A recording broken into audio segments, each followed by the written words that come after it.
All right, it's been a chaotic evening here in Spokane, so let's get you caught up. Starting at about 2 o'clock today, the initial ICE protest headlined by former Spokane City Council President Ben Stuckert happened near Boone and Cataldo, where he was in front of an ICE facility vehicle trying to prevent that from going anywhere to taking away any detainees. Yeah, just an hour before that, he posted on Facebook.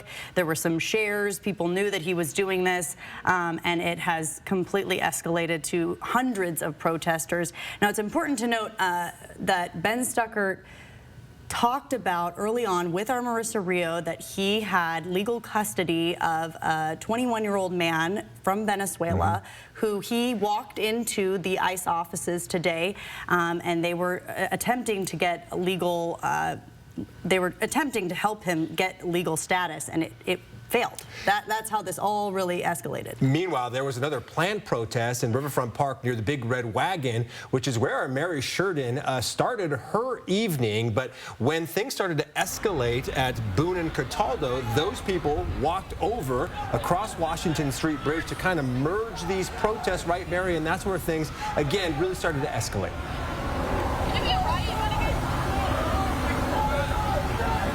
Right, and Derek, I'm bringing you a much different scene than earlier in this newscast. It's dark now. Police have moved all the way up to the traffic stop here at North River and Washington. I'm going to have my cameraman pan a little bit over. You can see the protesters are sitting on the Riverfront Park sign, a landmark here in Spokane, but under very different circumstances right now. Now, just a minute ago, someone did come on the megaphone telling people that if they did not disperse in a few minutes, they would be arrested. This was met with a chorus of boos from the crowd. All right, Mary, and again, that curfew does go in effect now in almost exactly 10 minutes from right now. You just showed us there are still at least dozens of people there in that immediate area, and I guess it remains to be seen what kind of force police choose to use if they don't disperse, right?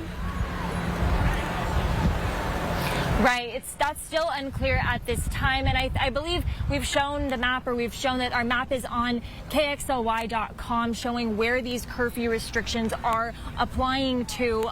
Very broadly, it does go from Boone to Spokane Falls Boulevard. So in order to move this many people out this quickly, it's going to be a task that we're going to have to see how it's done. And Mary, you have watched people disperse. You have watched people leave in the last hour, and a lot of that, it seemed to be due to the fact that there were smoke in the air.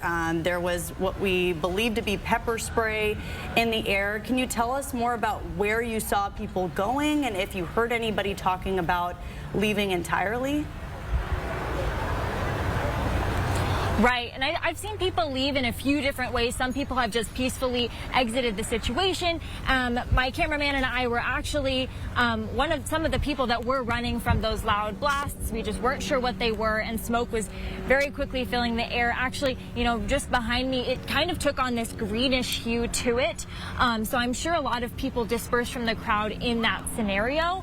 But in all the chaos, it's hard to tell where they went. All right, Mary, thank you very much. Let's show you some video now that our photographers captured a little bit earlier this afternoon and early evening. You can see protesters here with all kinds of different signs for the protest. Again, this is at near Boone and Cataldo, where things started with City Council President Ben Stuckert. You see him there in the light-colored shirt and the glasses, sitting in front of that van there alongside other protesters surrounding him in that area. And as things began to escalate and more people came into that area, there was OC, or a kind of pepper spray that was used on that crowd. We heard our own Marissa Rio really coughing and struggling in that as she was trying to talk to us live on the air. There was also smoke here in that area of North River and Washington.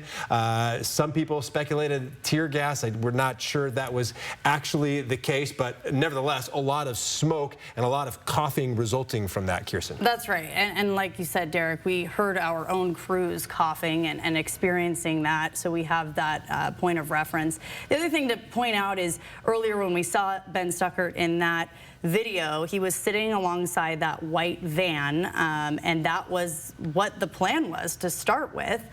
There were no Spokane police officers there to start. It was just agents, and Marissa Rio even heard from one of those agents earlier in the afternoon, saying that if anyone interfered, they could face arrest. We knew that given the laws in Washington, they likely wouldn't face arrest from the federal agents, but as soon as Spokane police and the deputies showed up, that's when things began to change, and we saw people handcuffed.